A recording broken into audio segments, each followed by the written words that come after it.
This programme was produced at and first aired on MPR, Manawatu People's Radio, with support from New Zealand On Air. Ka pai Irarangi Tamotu, MPR. Kia ora and welcome to Reserved Recommendations.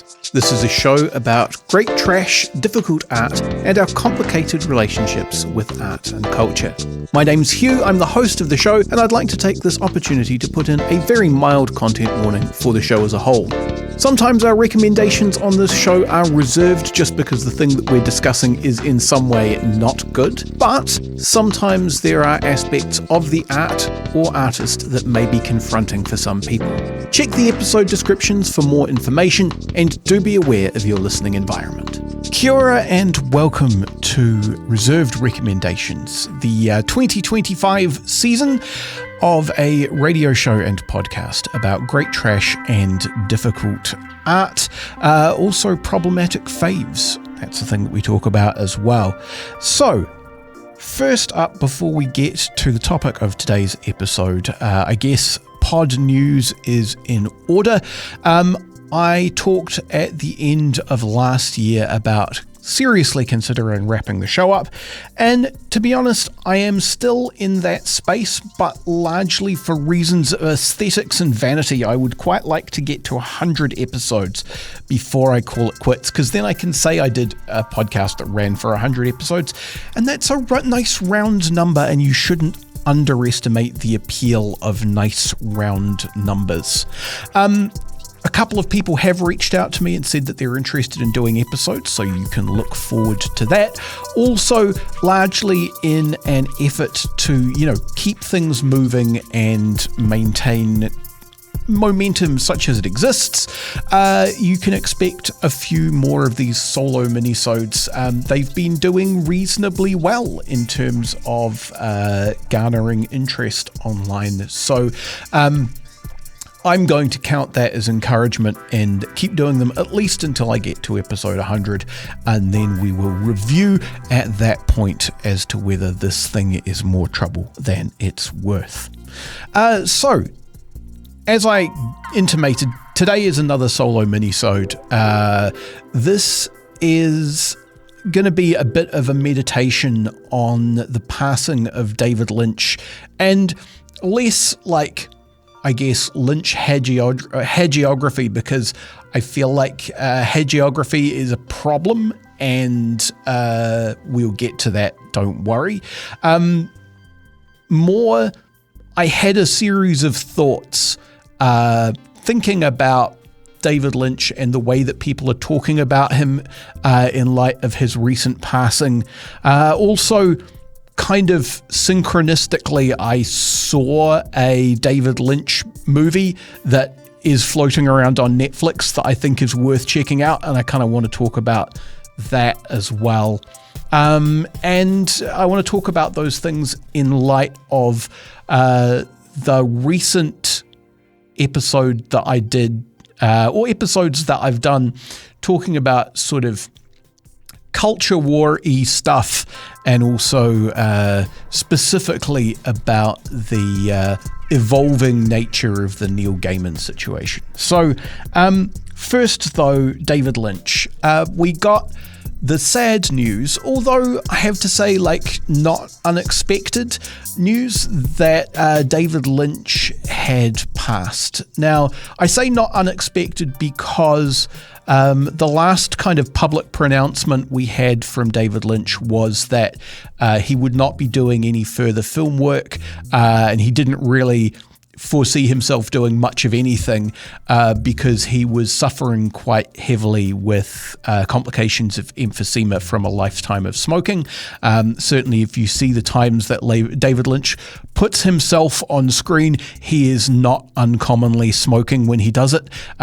Partly, I think he liked the way it looked. It is very aesthetic, the way the smoke curls around the screen, particularly when he shoots it in black and white. And I would be lying if I didn't think that was a factor. But of course, tobacco's an addictive drug. And when he announced the the emphysema problems, Lynch was at pains to point out that he had a lifetime of really enjoying smoking, and he was, paying the price for that, but he was quite philosophical about it in a way that I thought was characteristic and very interesting. So the first thing that I wanted to say about David Lynch, I suppose, if you want to hear me talk like really, really in depth about one of his movies, you can go back to the episode I did on his take on Dune with John and Ross Palethorpe, also known as Old Mate Cans and Ross these days, on mostly on Blue Sky these days. I think they have both largely abandoned Twitter. And you can hear kind of a bit of digging into David Lynch there. My most recent David Lynch experience, entirely, as I say, through serendipity, was that I arrived home from a band practice, and my wife and my kids had been watching Netflix, and they said, "Oh, have you got a quarter of an hour? We found this thing on Netflix, and we thought it's something that we should watch with you."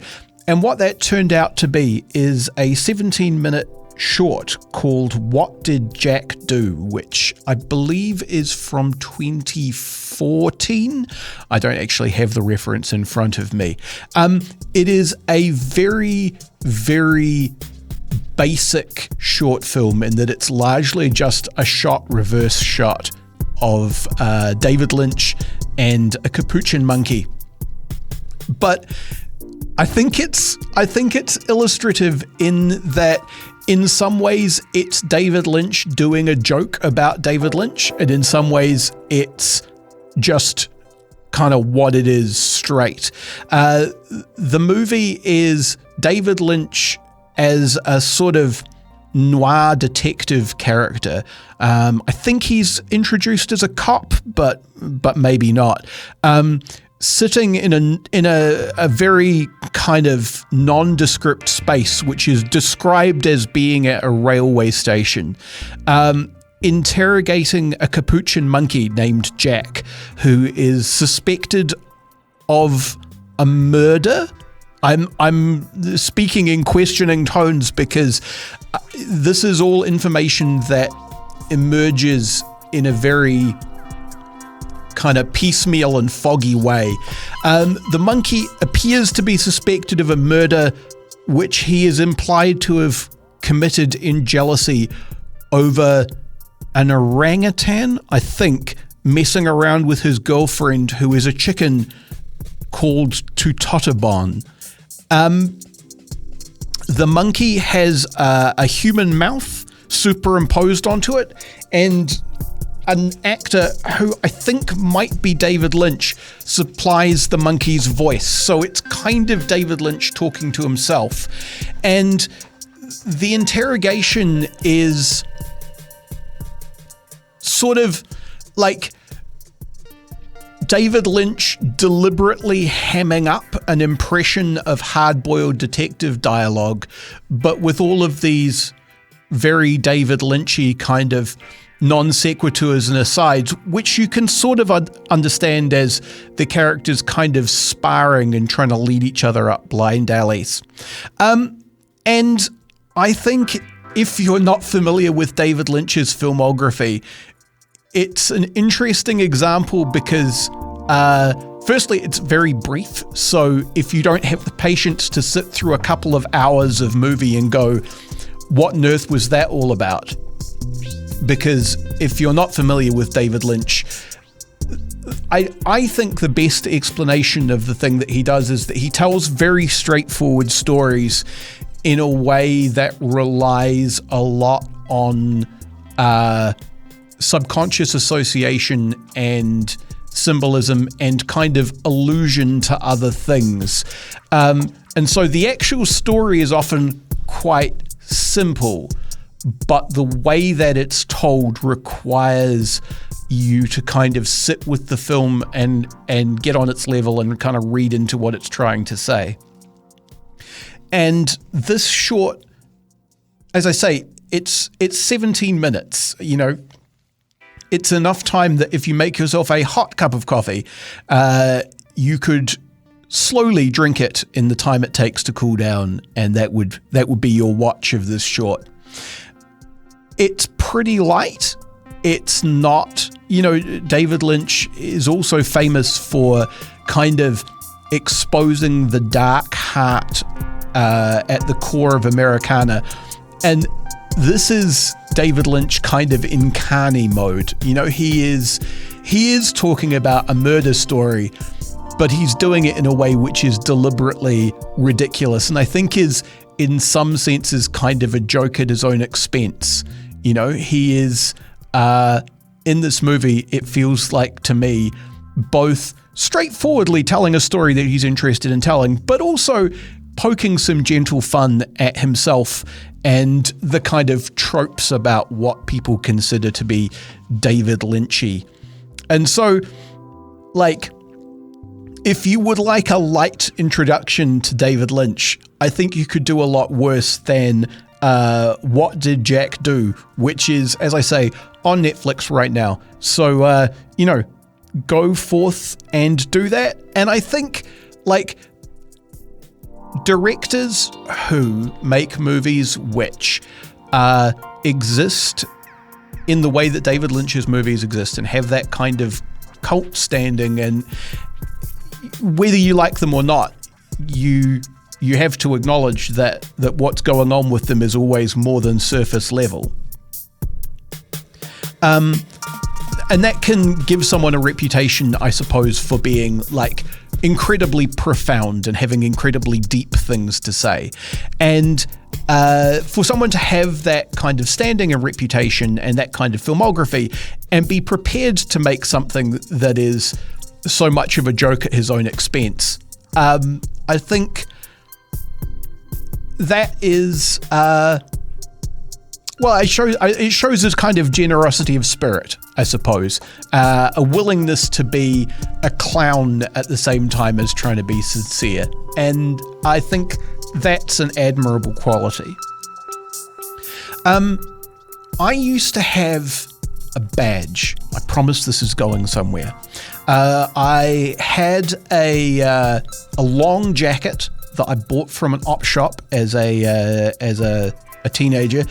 For international listeners, an op shop is, I suppose you would call it, Goodwill. Op is short for opportunity. I guess the idea is there's an opportunity for you to get a bargain. I don't know. I've never really dug into the etymology of that. I used to have a long jacket that I bought as a teenager because I thought I would look cool in a long jacket, which is a thing that I was mistaken about. But I did put a bunch of badges and buttons on the lapels of my long jacket, and one of those said, "Being weird isn't enough," which was a statement that like burned through my brain like a lightning bolt when I was like 17 or whatever, because I had been conscious of being weird for a while. That was my entire school career, was people thinking that I was a weird guy, and I guess that I had kind of self-consciously embraced weirdness as an identity, and being weird isn't enough was this kind of lightning bolt, because I realized that if you try and define yourself and your creative output and your personal affect in terms of what other people will find weird, you're going to become a very tiresome person, because everything that you do will be calculated to get a rise out of people, and that's tiring, both for you and everybody else. And I think that is a key lens to think of David Lynch through. I think it's very tempting for people to describe David Lynch as a weird filmmaker. But if you get interviews with the guy, and there are plenty of them, so, you know, be my guest, he comes off as sort of warm and empathetic and kind, and he's unwilling to over-explain his own movies. But I think that's because he feels like doing the work of unpacking what the art means for you is part of the point of art. And he's unwilling to do that for people. I think that David Lynch is someone whose art, as he went through his career, was as true to what he wanted to make as was possible. There's a lot of kind of discussion as well about, like, is David Lynch someone who was an uncompromisingly strange artist, or was he someone who had vision and was willing to compromise in the service of that vision? And that's something I'm frankly not equipped to get into. But I would put David Lynch in the same creative category as someone like Tom Waits. Tom Waits also makes music that people would call weird, but I think that what he's actually doing is getting closer and closer to the kind of music that he wants to make and that he finds interesting over the course of his career. And the fact that people think it's weird is incidental to that. So I think, if you want to make weird art, that's great. Or if you want to make art that people think is weird, that's great, but you shouldn't really be making art in order to have people think it's weird, because that's going to drive you in a direction that's fundamentally not very creative and not very interesting, and like I say, kind of tiring for both you and the world. The final thing that I want to say about David Lynch that I personally find quite inspiring is that he was a guy who, at least in terms of, the stuff he said publicly, appeared to reject suffering and reject terror as things that ought to be, like, artistically necessary. So they're things that you can portray and you can tell stories about, but they're not necessary parts of a creative life. There's a quote about working with a film crew, and I'm going to read it to you verbatim because I think it's a great rebuke to the idea of the sort of monster auteur. He said, "I feel that a set should be like a happy family, almost like Thanksgiving every day, happily going down the road together, getting along and congratulating people all the time of their good work. And, getting a really great feeling, a safe feeling too, for the actors, so they can, like I say, let go and go to a new character with as little fear as possible and really get in there deep. People who run a set on fear, or a business on fear, I say, are really stupid.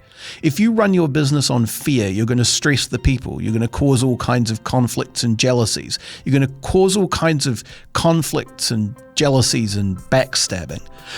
And I think that is inspiring in the sense that I think people can confuse the facts of a piece of art's production for, like, necessary conditions for its production, right? There's the famous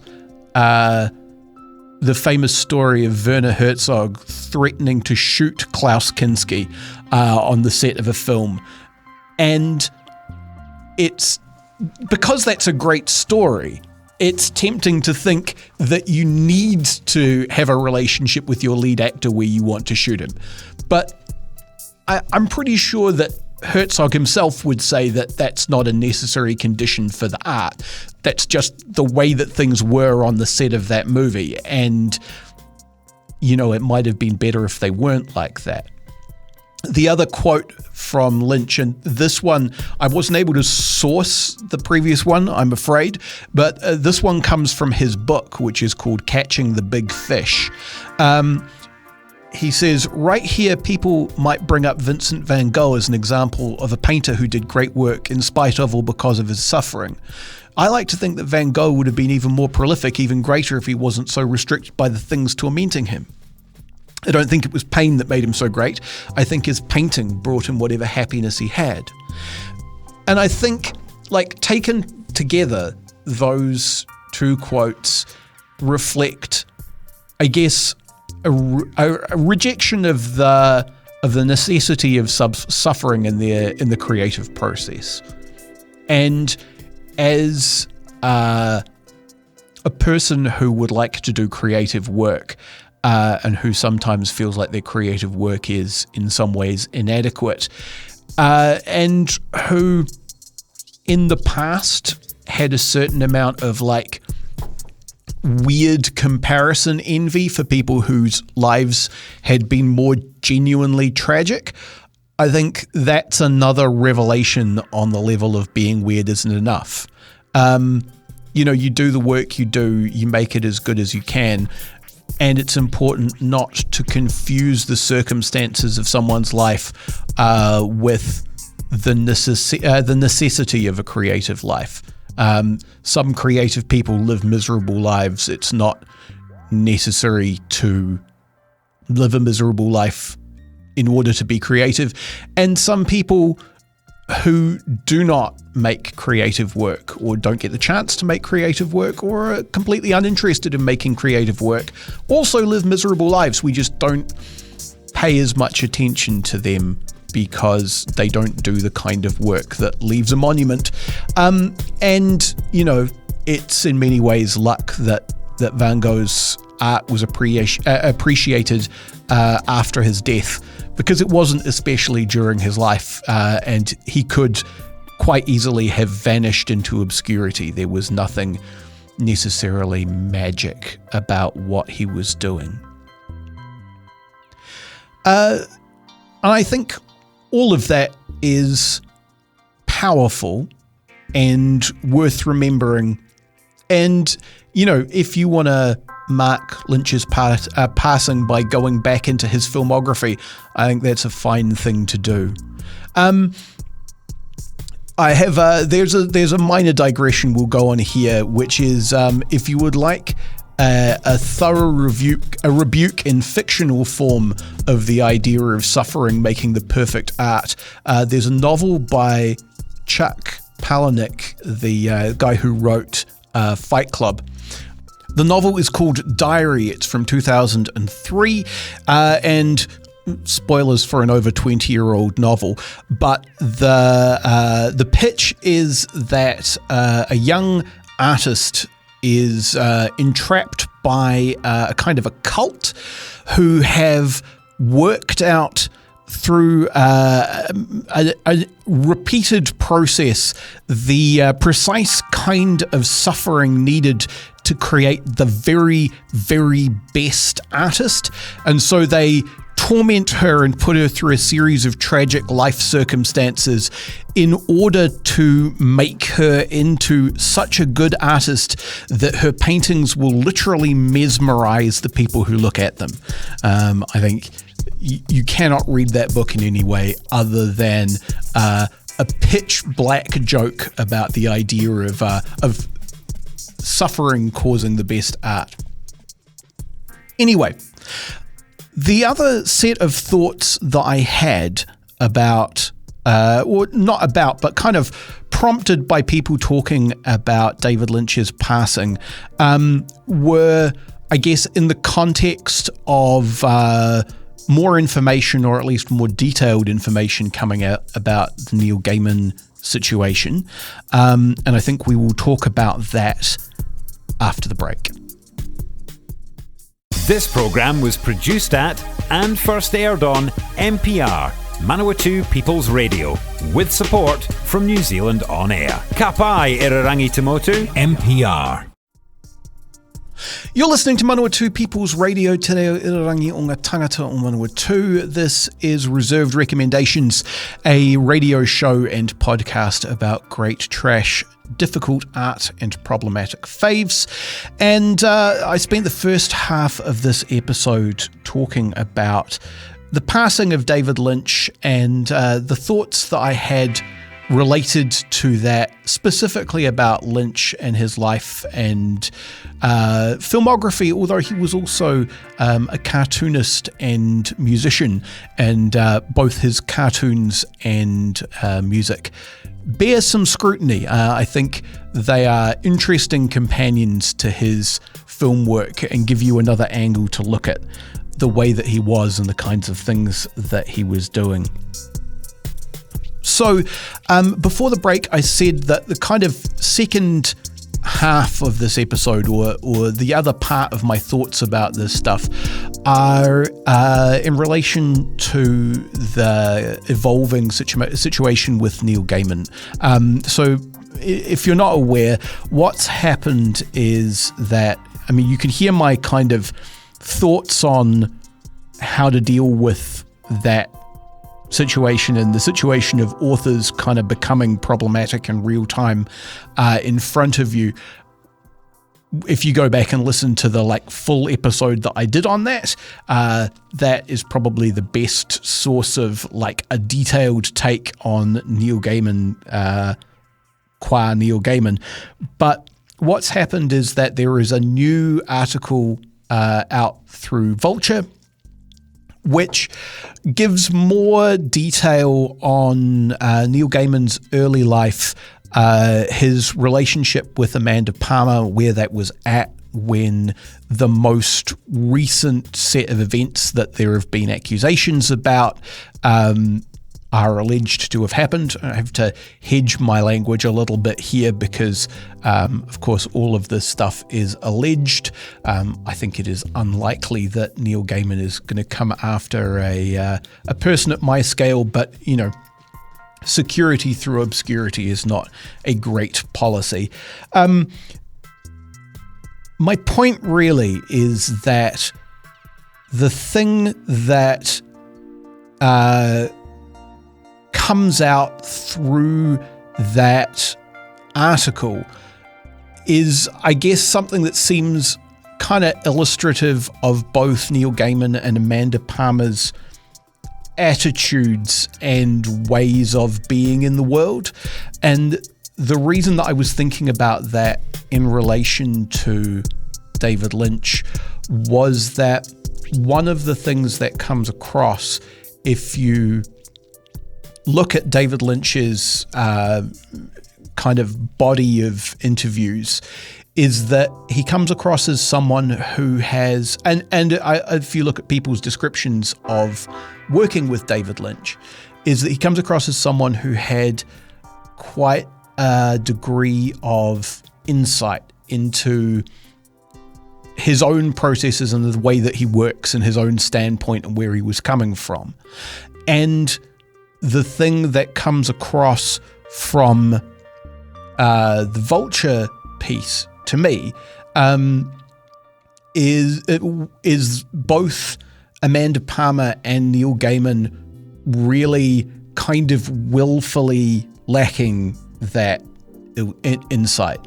Neil Gaiman being someone who has a particular set of sexual desires and is very unwilling to negotiate those in an equal way, and who, and this is getting into kind of speculative stuff, which I'm kind of uncomfortable about, but this is sort of implied by the article, who has genuine trauma from past experiences, but is very unwilling to deal with that in a way that is constructive, and instead kind of uses that as an excuse and a justification for doing what he wants and doing what he wants in a very lazy way.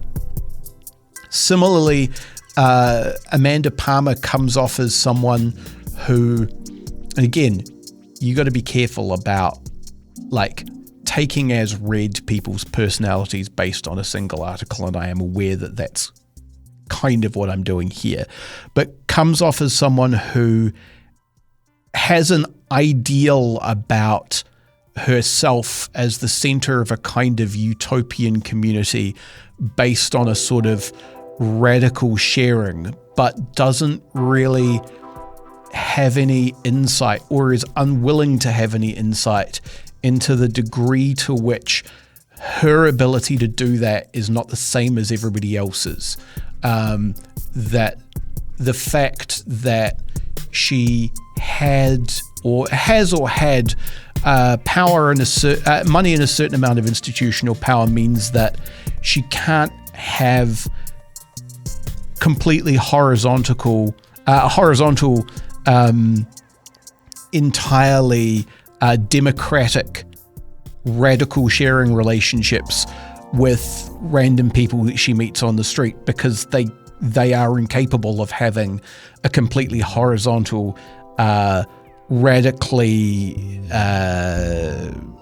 equal relationship with her. And there was a whole bunch of discussion in the light of that Vulture article, and I posted a thread on Blue Sky about it because I saw a few people saying essentially that there were people perpetuating the same dynamic as Gaiman and Palmer in genre fiction spaces kind of at every scale. And my take is that it's not enough to say genre fiction spaces. Like any sufficiently small fanish space will have people who behave in these ways. And I think that there is a temptation to see these people as monstrous. And I think that's dangerous for the same reason as looking at David Lynch as a hero.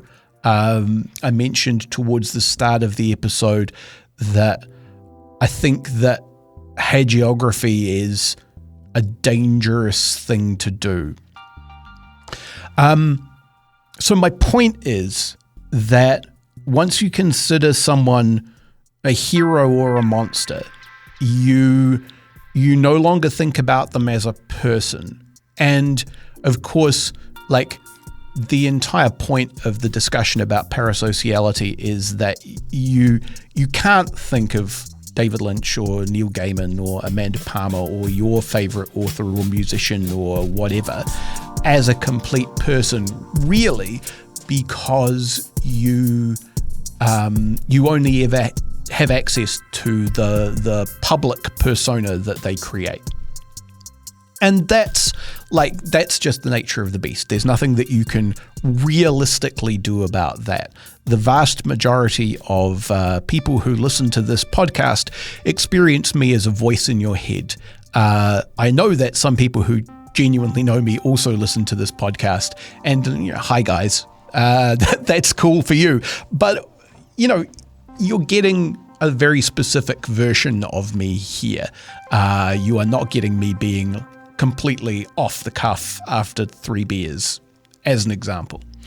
And so one of the things that's come up with discussions of Neil Gaiman is, like, I guess people mourning his public persona, because his public persona was this very empathetic, warm, witty, caring persona. And I think the thing about complete people is that they can be all of those things, right? The way that we behave is contextual. And like, I don't talk about my sex life on this podcast, right? You are not going to know from listening to me what I am into in the bedroom, because I don't think that that's appropriate. My point being that you can't use someone's public persona is a way of trying to assess what their private life is like. It's necessarily going to be different, without them needing to necessarily want to be deceptive. And I think that on balance, Gaiman was being deceptive, and I think that on balance, Amanda Palmer was being, at best, willfully ignorant, if not like actively feeding people to Gaiman in order to, I don't know, not worth speculating on. But that doesn't mean that in another context, those people couldn't have been genuinely the people that they were presenting themselves as. People can be genuinely generous and kind and empathetic in one context and genuinely awful in another. I have a theory that I kind of privately in my head call like the functional asshole theory, which is that this kind of conversation that I am having about like the completeness of someone is only relevant if you're trying to like reasonably dispassionately understand how a person could appear to be two such radically different things at the same time. It's not really relevant if you are personally dealing with that person and they are doing something terrible to you. If that's happening, they are functionally just an asshole. There is no other facet of their personality that is relevant, and you can deal with them as just a force of evil until that situation is resolved. And then if you want to have some understanding about like how could someone do these things, that's when you try and consider them as a complete person. I say that as a way of, I suppose, giving myself an out from any idea that I'm trying to rehabilitate these people. I just feel like if you're not the person who is directly affected by this stuff, trying to deal in absolutes as, you know, this person is heroic or this person is evil is unproductive and is going to lead you to trying to make like lists of good and bad kinds of people. And I think that's a very unhelpful way of thinking about the world. I guess the other thing that triggers these kinds of thoughts for me is that because I am an inveterate listener of podcasts, I get a lot of ads for true crime series, and they're always pitching themselves on the idea of like the perfect family man is the cover for a monster. And I find it deeply distasteful. But that is an aesthetic thing, really. My point is that all of us have, to greater or lesser degrees, both Lynch and Gaiman potential, if you want. You know, we all have the ability to be empathetic and open and to exercise insight about ourselves and what makes us tick and negotiate responsibly with the world to try and get the things we want. And we have the potential to try and use whatever institutional power that we might have to try and shortcut ourselves to the things that we want without doing any of that work. And if we do that, we will hurt people. Anyway, I hope that you will join me on my journey, continuing to try and get to 100 episodes before I reconsider whether this thing is worthwhile. A reminder that if you have a problematic fave that you would like to discuss, I would be more than happy to talk to you about it. I do need to edit my end matter to include my Blue Sky contact there as well. I am Objective Reality on Blue Sky. You will know that you have found me on the social media platform of your choice when you find the icon with a bright blue skull with a pink flower on it. That's always me.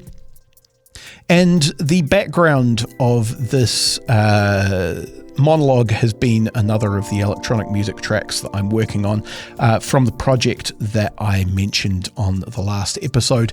That is still not done. There are a couple more tracks that I want to get together, and there is a bit of kind of tidying up work that I need to do before I can put that anywhere that you can get it, but I will announce it on various social media platforms when it is up, and that is something that I do intend to finish in the next month or two.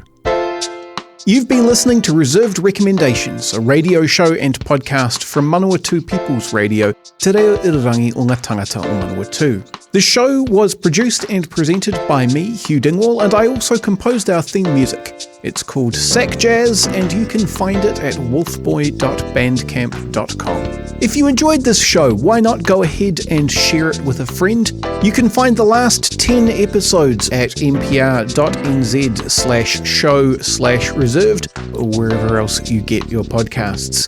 If you want an episode older than that, try searching for Reserved Recommendations on YouTube. You can find me on Twitter at Objective Realty, or you can follow the show on Facebook. And finally, Manawatu People's Radio is a non-profit community access station. If you like this or any other piece of their fine audio programming, why not fling them $1 or $2? You can go to npr.nz/donate for more information on how to do that.